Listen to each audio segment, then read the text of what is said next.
Quick guide on how to install steering damper sa Raze Valhalla Max and Raze Wrangler Max.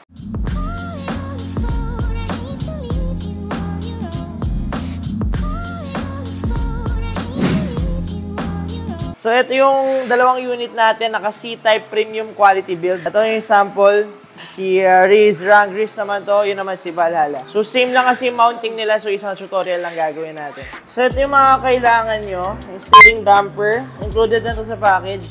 Bracket A, bracket B, bolts para sa damper, may kasamang nut, tapos bolts para sa deck. Provided yan lahat sa package. So step 1, kailangan nyo ng Allen tool.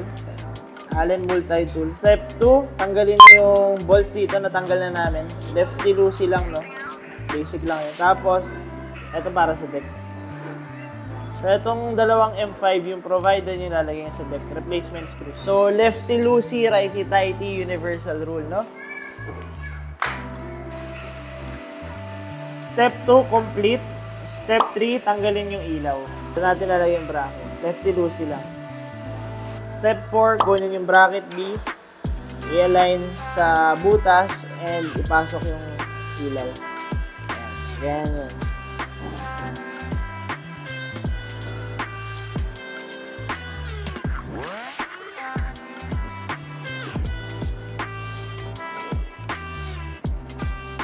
Step 5, kunin yung damper.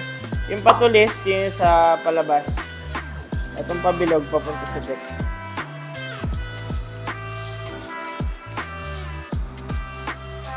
So, take note, may washer yan dito sa taas, may washer din sa ilalim. Tapos, lock nut sa pinakababa.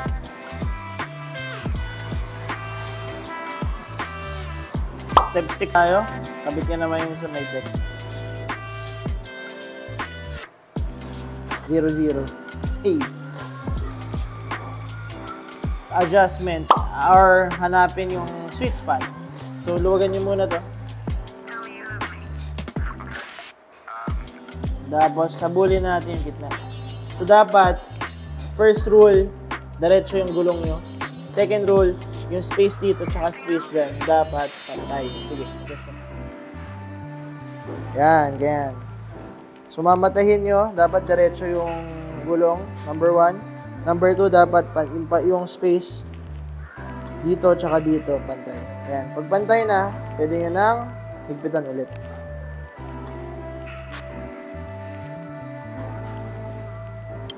So yan, installed na yung steering damper, napakaganda. Pwede yung adjust yung tightness nung play, nung damper. Yan, pwede yung ikot clockwise para tumigas, counterclockwise para lumambot.